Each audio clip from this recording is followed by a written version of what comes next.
आज के लेक्चर में ट्रांजैक्शन प्रोसेसिंग सिस्टम को डिस्कस करेंगे।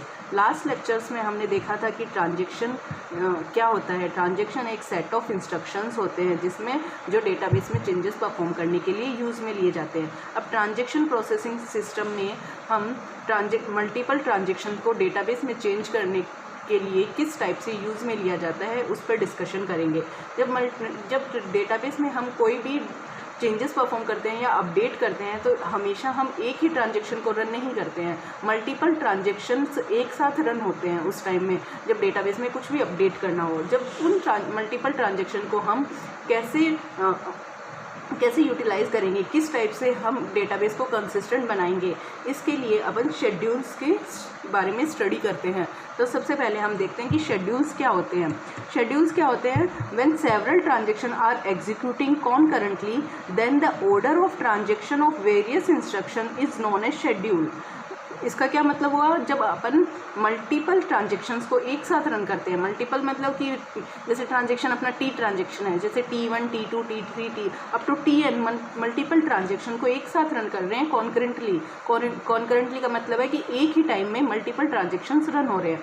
तब उन ट्रांजैक्शन के रन होने के टाइम उनका ऑर्डर क्या है? जैसे कि T1 पहले रन हो रहा है, फिर T2 रन हो रहा है, फिर T3 रन हो रहा है, फिर T5 रन हो रहा है। इस टाइप से कोई ऑर्डर होगा। जैसे कुछ इंस्ट्रक्शन T1 की रन हो गई, फिर T2 की रन हो गई, उसके बाद T3 की रन हो गई, तो ये ऑर्डर हो गया कि पहले यही होगा। उस ऑर्डर को ही अपन क्या बोलते हैं? शेड्यूल बोलते हैं। जैसे for example T1 and T2 दो ट्रांजेक्शन्स हैं अपने पास, T1 T2, ठीक है। अब इन ट्रांजेक्शन में कुछ ऑपरेशंस परफॉर्म किए अपन ने, T1 T2, इसने कोई एक डेटा आइटम है, डेटा आइटम T1 ट्रांजैक्शन ने डेटा आइटम A की वैल्यू को रीड किया, उसके बाद उस डेटा आइटम A की वैल्यू को राइट किया T2 ने कुछ चेंजेस परफॉर्म करके। तो अब क्या हो गया, अपना जो वैल्यू T1 ट्रांजैक्शन ने रीड की है उसी वैल्यू को T2 ट्रांजैक्शन राइट कर रहा है, कुछ अपडेट करके राइट कर रहा है। तो अपना क्या हो गया, इसका ऑर्डर क्या हो गया, T1 फॉलोड बाय T2, मतलब T2 वही वैल्यू यूज़ कर रहा है जो T1 ने रीड की है। तो T2 ट्रांजैक्शन जो T2 है, सेकंड ट्रांजैक्शन है, वो हमेशा ट्रांजैक्शन T1 को फॉलो करेगा। इसमें जब ये रीड कर लेगा तभी ये ट्रांजैक्शन T2 से राइट करेगा। तब तक जब तक ट्रांजैक्शन T1 रीड नहीं करेगा तब तक ट्रांजैक्शन T2 इसे राइट नहीं करेगा। तो इस टाइप से अपन को डेटाबेसेस के ट्रांजैक्शंस में ऑर्डरिंग डिफाइन करनी है ताकि अपना कोई भी ट्रांजैक्शन इनकंसिस्टेंट स्टेट में ना जाए, हमेशा कंसिस्टेंट डेटाबेस अपना बना रहे। तो इसका अपने शेड्यूल्स क्या बताते हैं कि कौन सा ट्रांजैक्शन किसके द्वारा फॉलो हो रहा है, मतलब किसके बाद कौन सा ट्रांजैक्शन रन होगा और उस ट्रांजैक्शन के रन होने के बाद कौन सा ट्रांजैक्शन रन होगा। ये जो ऑर्डर है वो शेड्यूल्स के थ्रू डिफाइन किया जाता है। अब अपने दो टाइप के शेड्यूल्स होते हैं, उनको पढ़ते हैं अपन। सबसे पहले होता है टाइप ऑफ शेड्यूल्स में है सीरियल शेड्यूल।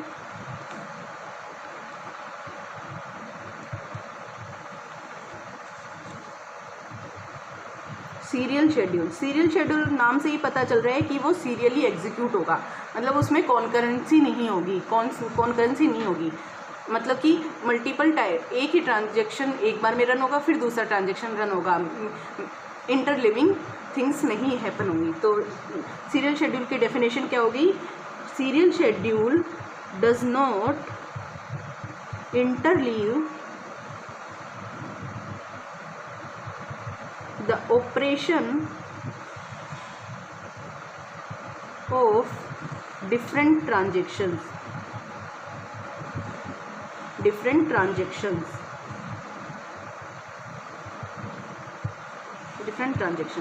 फर्स्ट पॉइंट हो गया ये कि does not interleave the operation of different transaction. इसका क्या मतलब हुआ कि जब भी इंटरलीव नहीं करेगा, कोई भी ट्रांजैक्शन डिफरेंट ट्रांजैक्शन रन हो रहे हैं तो उनके कोई भी ऑपरेशन इंटरलीव नहीं करेंगे, मतलब कि कुछ ट्रांजैक्शन रन करने के एक शेड्यूल के कुछ ट्रांजैक्शन रन कर दिए, फिर दूसरे शेड्यूल के कुछ ट्रांजैक्शन रन हो रहे हैं, ऐसा नहीं होगा, इंटरलीविंग थिंग नहीं होगी।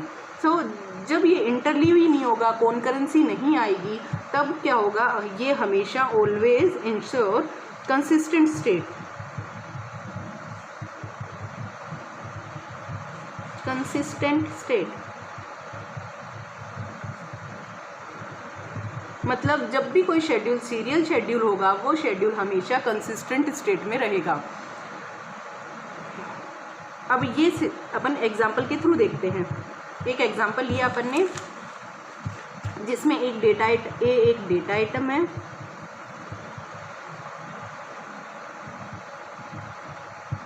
है, T1 एंड T2 दो ट्रांजेक्शन्स है, ठीक है।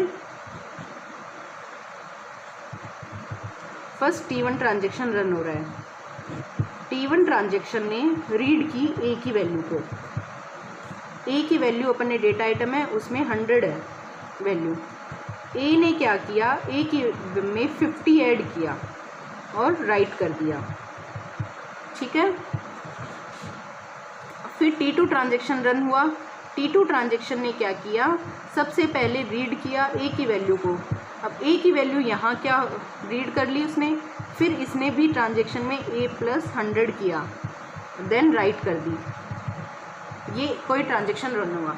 अब क्या हुआ, अपना जो डेटा आइटम ए है वो 2 बार अपडेट हो रहा है, 2 बार राइट हो रहा है।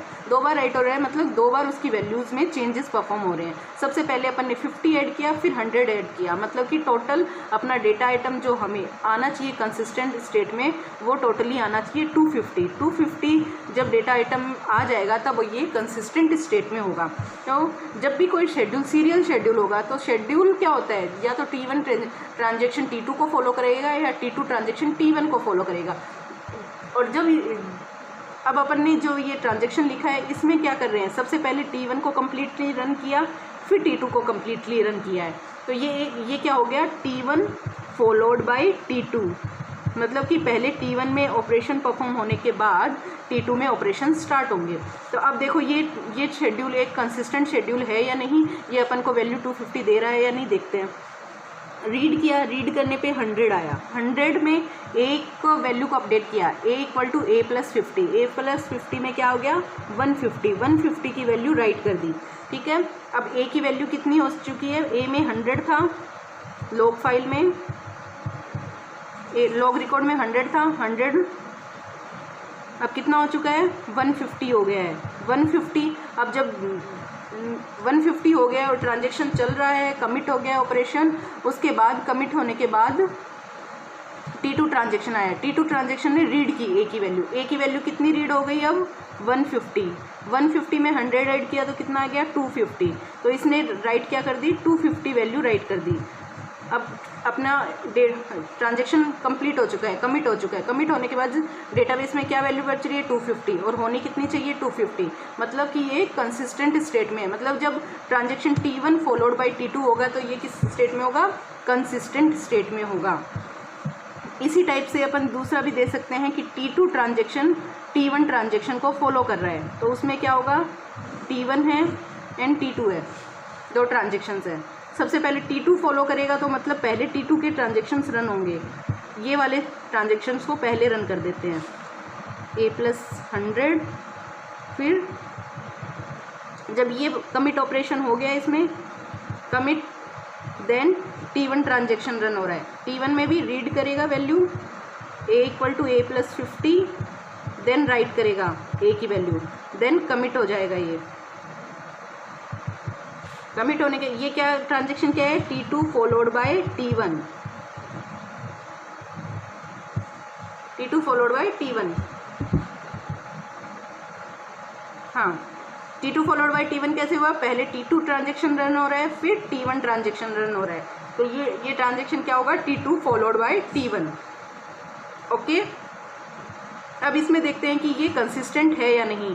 सबसे पहले a में क्या वैल्यू थी अपनी 100 वैल्यू को इसने रीड किया, देन 100 + 100 200, इसने अपडेट कर दिया वैल्यू को 200 और कमिट हो गया। कमिट होते ही डेटाबेस में चेंजेस परफॉर्म हो जाते हैं, तो अपनी a की न्यू वैल्यू क्या आ गई है 200। 200 में हम 200 रीड किया इसने, 200 को रीड करके a + 50 किया तो क्या हो गया 250, देन कमिट हो गया।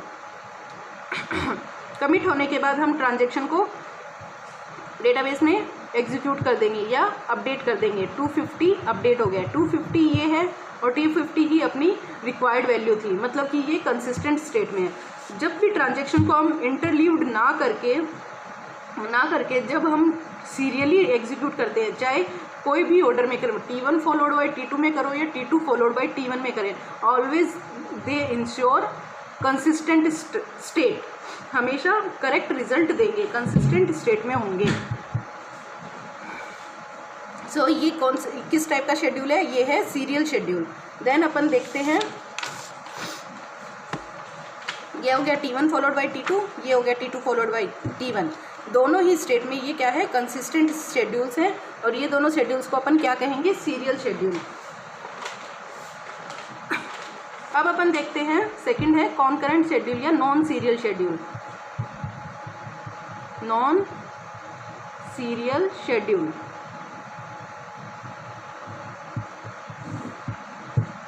नॉन सीरियल शेड्यूल में क्या होगा? जैसे सीरियल शेड्यूल में अपन ने सीरियली ट्रांजेक्शन को रन किया था, उसी टाइप से नॉन सीरियल शेड्यूल में अपन उसको कॉन्करेंटली रन करेंगे, इंटरलीव ऑपरेशन हो सकते हैं। जैसे अपन ने जो एग्जांपल लिया था उसी को वापस लेते हैं अपन, कोई भी T1 फॉलोड बाई T2 वाला अपन ले लेते हैं एग्जांपल, पिछले वाला ही एग्जांपल कंसीडर करते हैं। रीड की वैल्यू A में A+50 किया, देन राइट कर दी वैल्यू, देन T2 ट्रांजेक्शन ने रीड की, उसने A=A+100 अपडेट किया, फिर राइट कर दी वैल्यू को। ये अपना T1 फॉलोड बाई T2 था। इससे अपन ने नॉन सीरियल शेड्यूल बना लिया। नॉन सीरियल शेड्यूल मतलब इंटरलीव्ड ऑपरेशन हो सकते हैं, मतलब कि T1 के ट्रांजेक्शन्स कुछ ट्रांजेक्शन होते टाइम ही T2 के कुछ ऑपरेशन या इंस्ट्रक्शन रन हो सकते हैं। जैसे T1 ने रीड कर ली वैल्यू, उसके बाद उसने A+50 किया, देन क्या हुआ? T2 ट्रांजेक्शन आ गया और T2 ने रीड कर ली वैल्यू को, T2 ने रीड कर ली वैल्यू को। रीड करने के बाद A=A+100 किया, देन राइट कर दी वैल्यू को, देन A की वैल्यू T1 ने राइट की, देन कमिट हो गए। अब इस टाइप से कोई ट्रांजेक्शन रन हो रहा है, ये क्या है? नॉन सीरियल है। कभी T1 शेड्यूल रन हो रहा है, कभी T2 से रन हो रहा है, कभी T1 रन हो रहा है, मतलब कि ये फॉलोइंग प्रोसेस नहीं हो रहा है। T1 फॉलो नहीं कर रहा है T2 को, और T2 भी फॉलो नहीं कर रहा है T1 को, ठीक है? तब ये शेड्यूल कंसिस्टेंट हो सकते हैं या नहीं हो सकते, ये देखना है कि कुछ शेड्यूल कंसिस्टेंट हो भी सकते हैं, बट इस टाइप से अगर कोई शेड्यूल कंसिडर किया जाए तो ये कंसिस्टेंट शेड्यूल है या नहीं, ये देखते हैं।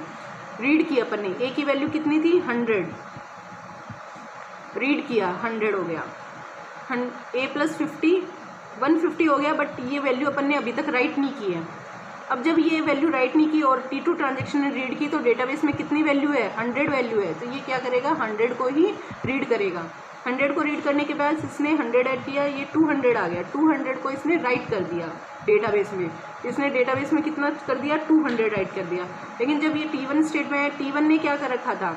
150 प्रोसेस कर रखा था। प्रोसेसिंग स्टेप को ही ये राइट करेगा, मतलब 150 प्रोसेस हो रखा था, तो ये 150 राइट करेगा। तो यहाँ पे इसने कर दिया राइट करके 150। तो डेटाबेस की लास्ट अपडेटेड वैल्यू क्या हो गई? 150 हो गई, जो कि इनकरेक्ट है, क्योंकि डेटाबेस की लास्ट वैल्यू क्या होनी चाहिए थी? A=250 होना चाहिए था, जबकि हुआ क्या? 150। ये क्या हो गया? इनकंसिस्टेंट स्टेट आ गई, डेटाबेस इनकंसिस्टेंट स्टेट में चला गया। तो जो नॉन सीरियल शेड्यूल होते हैं, वो शेड्यूल्स हमेशा कंसिस्टेंट स्टेट में रहे, ये ज़रूरी नहीं है। कुछ शेड्यूल्स कंसिस्टेंट हो भी सकते हैं, कुछ शेड्यूल कंसिस्टेंट नहीं भी हो सकते। तो इससे ये मतलब निकलता है, अगर कोई भी नॉन सीरियल शेड्यूल है, उसको अपन अगर सीरियल शेड्यूल में कन्वर्ट कर सकते हैं, तो वो शेड्यूल हमेशा कंसिस्टेंट स्टेट में होगा। बट जब कोई सी भी नॉन सीरियल शेड्यूल को अपन सीरियल शेड्यूल में कन्वर्ट नहीं कर सकते हैं, तब वो शेड्यूल अपन नहीं बोल सकते कि वो कंसिस्टेंट स्टेट में है या नहीं है। ये हो गए सीरियल शेड्यूल और non serial schedule. Thank you.